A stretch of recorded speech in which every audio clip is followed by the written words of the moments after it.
এখন একটা জিনিস নিয়ে আসছি, এটা হচ্ছে কিসমিস। আমাদের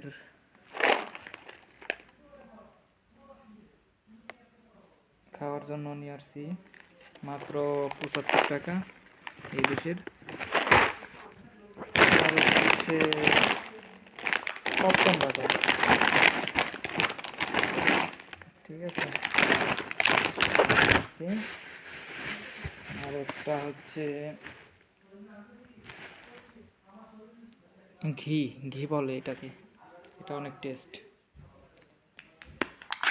সবার আগে আমি এটা খাবো, পপকর্ন দিয়ে ট্রাই করবো।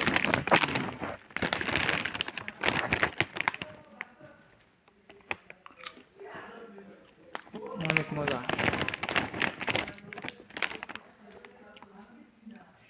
আপনারা যদি এইসব জিনিস খাইতে চান অবশ্যই ইউরোপ আসতে হবে, তা না হলে এইসব খাবার খাইতে পারবেন না।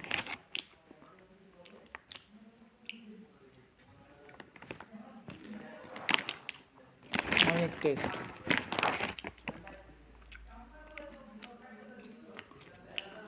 তো ভালো থাকবেন, সুস্থ থাকবেন, আল্লাহ হাফেজ।